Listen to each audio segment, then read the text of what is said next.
Joe, and this is my music room, and I've got a new acquisition, and I'm going to unbox it and hook it up and show you how it works. Maybe we'll hear it a little bit. This is a Luxman A3500 tube power amplifier. So it just got in today, came from Tokyo by Clark in the Philippines, and then on to Dubai and here in Aldana. So it's a, tube amps are usually pretty heavy. And this one is no exception. Securely packed by FedEx.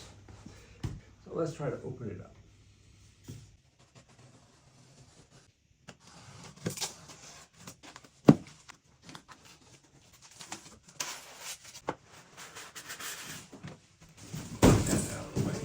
So it's provided by a company called Hi-Fi-Do in Tokyo.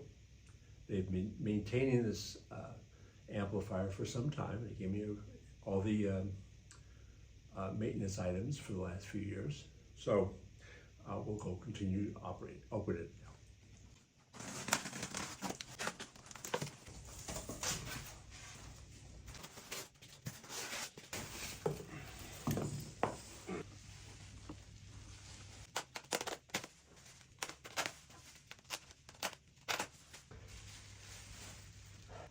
I'm going to take this grill off to take the plastic off the tubes. Since the tubes get very hot, the plastic will burn, so I can't plug it in until I take this plastic off. They wrapped up the tubes with bubble wrap so they don't rattle around and break during transit.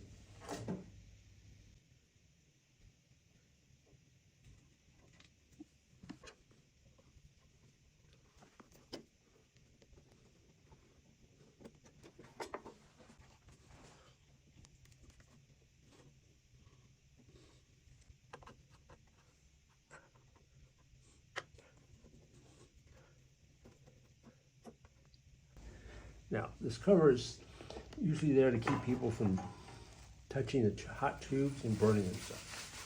And we'll put that back on after we get everything squared away. Now, the amplifier, these are the power tubes here. They are part of the EL34 family. They're an American variant on it called this 6 CA7s. This amp will put out about 40 watts per channel in the what's called the ultralinear mode. These are the smaller signal tubes which take the input signal and then amplify it a little bit and then send it to these two tubes, which then send power the grids on a pair of tubes. So it comes in, splits. This one goes to these two tubes. This one goes to these two tubes. This is the main power transformer. It takes the 100 volt power in, converts it into the 460 volts required to drive the power tubes, as well as make the low voltage that makes them glow, and then a lower voltage for the signal tubes. The magic of this brand are in these things. These are what's called output transformers. They have a special winding that's pretty common across their line. You can buy a new amplifier like this that has the same kind of output transformers. They step down the 460 volts here, that's modulated by the music signal, down to a lower voltage and a higher amperage to drive the speakers. On the other side, the speaker connections are here. Each speaker has one wire into a black, and then the other wire goes into one of these other three red, depending on the electrical characteristics of the speaker. So this is one channel, this is the other. Okay. There's also a fuse in case things get too hot or something shorts out. There's a power switch here, which we won't be using very much. We'll have the power be controlled by the transformer. And these adjustments allow you to correct the balance of right and left channel. Signal comes in through these two, what's called RCA connectors. So here's our amplifier.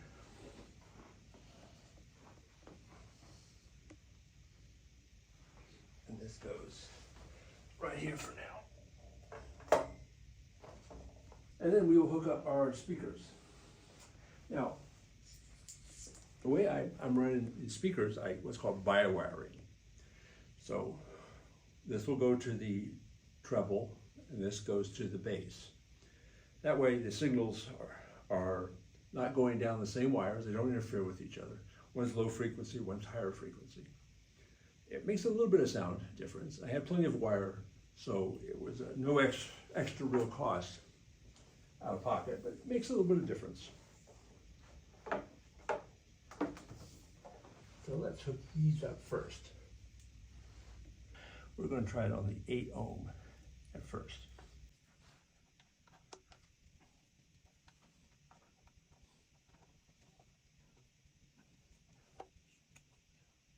I'm hooking up these speakers at the moment. Here's the wires to the speakers. And then onto the 8 ohm terminations.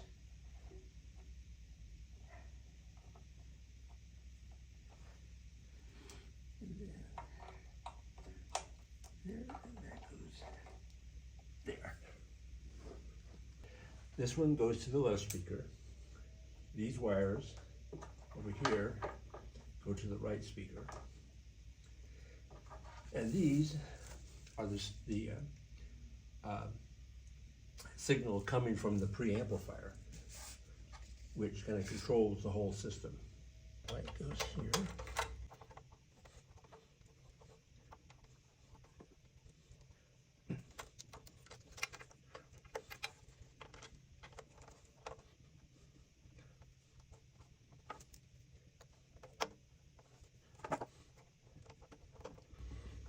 Okay, now this one is the signal cable.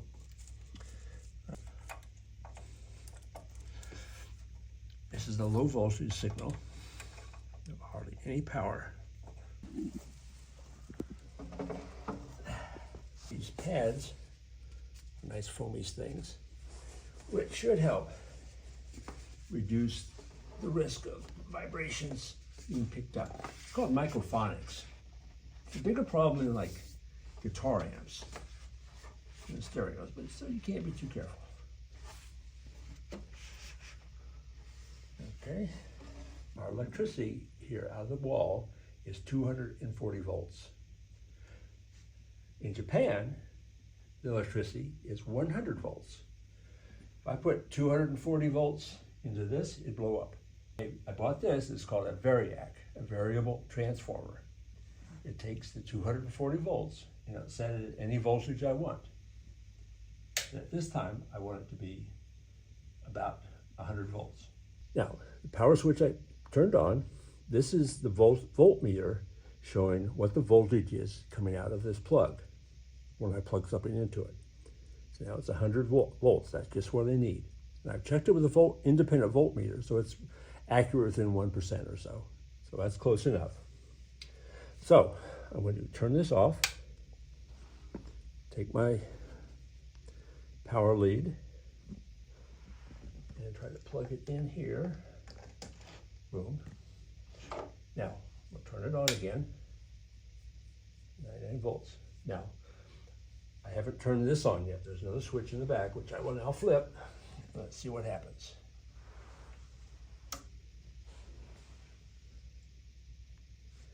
Voltage went down a little bit because it's sucking up electricity. Tubes are starting to glow. So, I should be ready.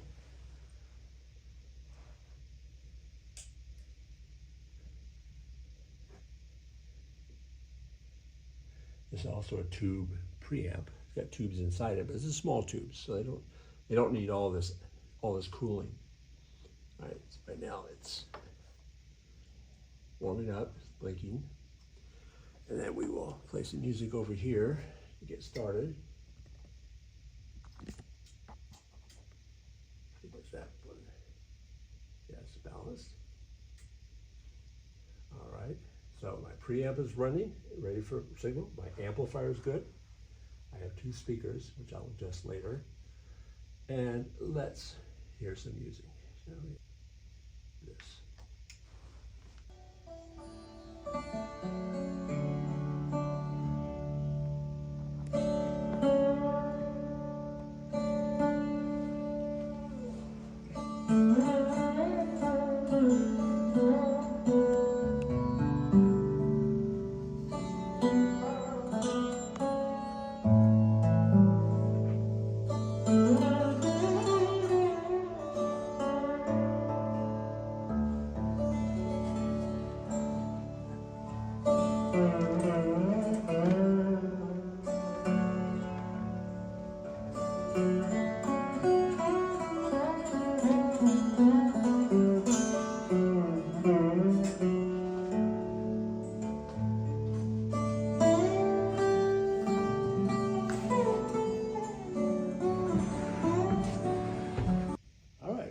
This was a great purchase.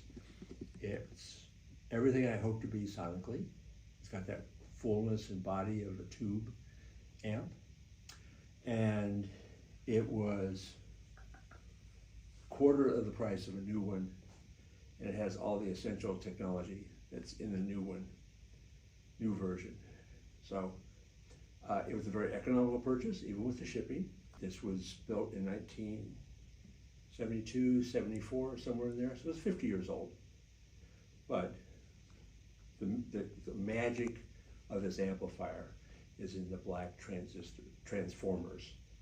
Those are the same design that's in the modern system, modern components. And it has nice vintage tubes, but those don't last forever, so those are replaceable with modern ones, which, if I choose carefully, will be every bit as sonically beautiful as these, hopefully. Does just what I wanted to do, and just my expectations. It's great. I'm very happy with it. Cosmetically, it's fine, right? It's very pretty. It matches the preamp, the same manufacturers. They work well together. Well, thank you for watching my receipt and installation of my new toy. I hope it inspires people to listen to good music. There's a lot of it out there, and it's good for the soul. My lovely wife and I will make some more videos about other pieces of music played through the system on vinyl and high resolution files and on SACDs. So I hope you enjoy it. Try to get the sound as high quality as we can to be worthy of the system. Stay tuned, there'll be some more.